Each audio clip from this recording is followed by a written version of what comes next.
यसपालि नेपालमा धेरै नै ठुलो प्राकृतिक विपत्ति आइलाग्यो।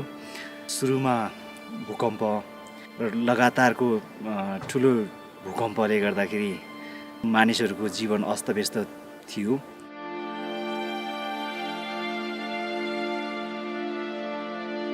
त्यसमाथि हामी हिमालमा बस्ने मान्छेहरूलाई ग्लासियर, हामी हिमताल भन्छौँ, हिमताल हिमनदीहरूले गर्दाखेरि अति नै जिउनलाई एकदम कठिन, एकदम त्रासदीपूर्ण अवस्थाहरू सृजना गरिदियो।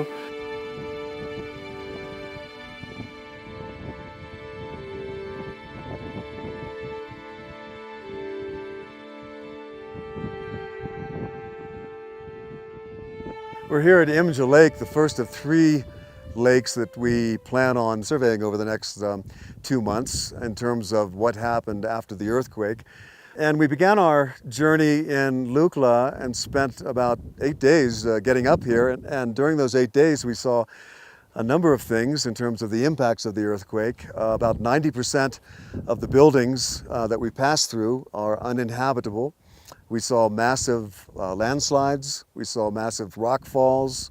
People are very concerned about a number of things, including the coming monsoon, which could further destabilize everything from boulders to rock falls to landslides. They're worried already about shelter for this winter. A tent's fine in the monsoon, but what are you going to do this winter when it gets cold? We also made a number of discoveries about glacial lakes and floods that resulted perhaps as a result of the earthquake. One was the Digso, which burst in 1985 and caused a tremendous amount of damage. We learned that burst again. Then we came up to Chukung, another village that on the 25th of May experienced a sudden flood, and we went up to the Lhotse Glacier to try and trace it. And it turns out that it was some sort of combination of tunnels, water-filled tunnels, and perhaps subsurface lakes that were suddenly released and created a devastating flood. Fortunately, no one died, but people from Chukung to Deboshe to Pangboshe to even Namche Bazaar ran for the hills. They were so frightened. What has us concerned is that for years the conventional model, conventional wisdom has been that Imja Lake for now may be somewhat safe and stable in terms of a glacial lake outburst flood, but in 10 years it will recede back to the base of that mountain and be directly under those masses of ice, which would then act as potential triggers.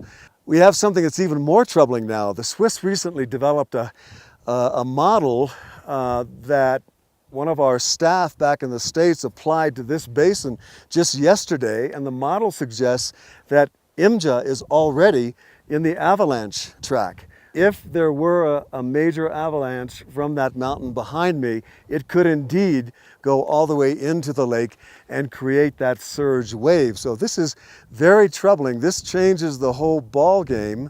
That's one of the things that we'll be trying to figure out in the coming months and possibly coming years. Earthquake being a trigger, the lake may burst. Once the lake bursts, then it will take away everything from us. All the bridges, the trails, and the tourism industry in every region would affect so badly. So it's important to act soon to drain the water or make a dam or anything we stay safe to make the place more safe in your future.